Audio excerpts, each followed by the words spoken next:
How many visitors does it take to prove your A/B test result is real?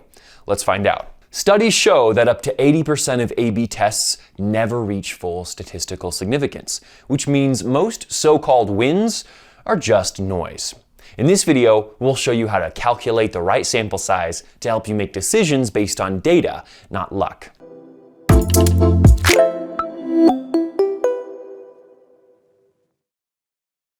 Most failed A/B tests don't come from bad ideas, they come from bad math. When your sample size is too small, randomness starts looking like insight, and merchants make confident decisions based on coincidence. Seer Interactive found that pages converting at just 2% might need over 100,000 visitors to detect small improvements reliably, while pages converting closer to 10% might only need around 30,000. That's how easily small numbers can mislead you. In e-commerce, that means rolling out new layouts, offers, or copy that seems to win but actually lose over time. So how do you figure out the right number for your store? In the next few minutes, we'll break down 4 key factors that determine the perfect sample size, and the fourth one is the reason most merchants never reach trustworthy results. Key factor 1, baseline conversion rate. Every accurate A/B test starts with one number, your baseline conversion rate. It tells you how your store performs today, and it dictates how much data you'll need tomorrow. The lower your conversion rate baseline, the bigger sample required to spot subtle improvements. For example, according to Chrometrics, detecting a 10% lift could require around 30,000 visitors per variation, depending on your starting point. But here's the catch. That 30,000 is an estimate under ideal conditions. In real life, traffic spikes, segmentation needs, and external campaigns can throw it off. The real number you'll need might be 20 or even 50% higher. If you don't anchor your test with a solid baseline, every result becomes harder to interpret. Once your baseline is clear, the next question is what size of improvement you actually care about. And that's where minimum detectable effect comes into play. Key factor 2, minimum detectable effect. Once you know your baseline, the next question is simple. How much of a change actually matters? That's your minimum detectable effect, or MDE, the smallest improvement you care enough to measure. Smaller changes demand larger sample size. Think of it like spotting a tiny scratch on a car from across the street. You need to stand much closer or look much longer to be sure it's really there. The smaller the effect you're looking for, the more data you need to see it clearly. In e-commerce, this is where many teams get stuck. They aim for microscopic gains, like a 0.3% click increase, and end up running tests that never reach confidence. Choosing a realistic MDE saves time, traffic, and frustration. Once you've decided how much change you care to measure, the next piece is just as important. How confident you want to be that your result isn't random. Key factor 3, desired confidence level. Think of this part as your truth meter, how certain you need to be before trusting what you see. Your confidence level tells you how sure you are that your result isn't random noise. Most e-commerce teams set it at 95%, meaning if you ran the same test 100 times, you'd expect the same outcome in 95 of them.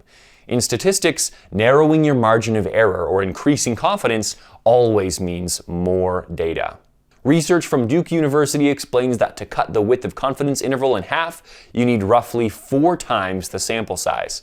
That's why chasing higher confidence levels or smaller effect sizes can quickly multiply how long your test needs to run. It's like tracking your store's performance using only a handful of orders. Your numbers might look great one day and terrible the next. But once you've got hundreds of orders in, the real trend becomes clear. For e-commerce teams, higher confidence reduces false positives, but also means tests take longer to complete. And that's where the next factor comes in.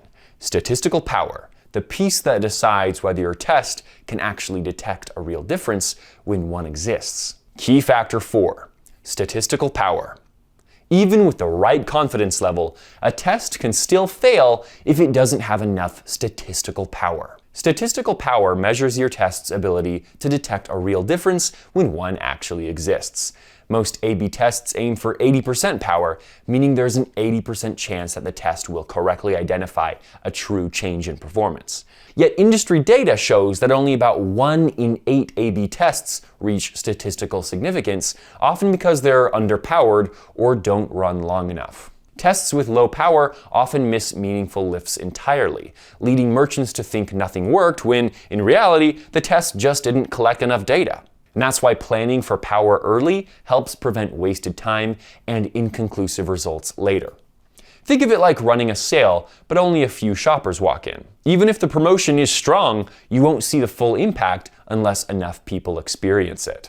When your test has enough power, every click, view, and purchase contributes to a result that you can trust. Next, we'll look at how to calculate your ideal sample size, both manually and with tools like Shogun A/B testing, which monitors significance in real time so you know exactly when your results are reliable. Now that you know the key factors behind sample size, the next step is figuring out how to calculate it, and there are 2 main ways to do that. First, using an A/B testing tool with a built-in estimation. For example, Shogun's A/B testing feature automatically tracks your results in real time and tells you when your test has reached enough data for statistical significance. You don't have to guess or crunch formulas. The software dynamically updates as visitors interact with your variations. Second, using an external calculator.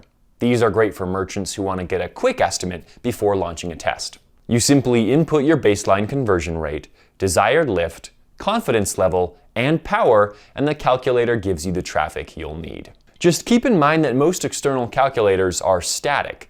They don't adapt as new data comes in. So while they're useful for planning, they can't account for changing traffic patterns or seasonal shifts. Whether you're using a calculator or an automated tool, the goal is the same: to collect enough quality data to trust your results. And in testing, trust equals growth. How do you know when your data is ready to be trusted? Most teams don't lose because of bad ideas. They lose because they act on results that weren't ready. Real growth happens when you have the patience to let the numbers speak clearly.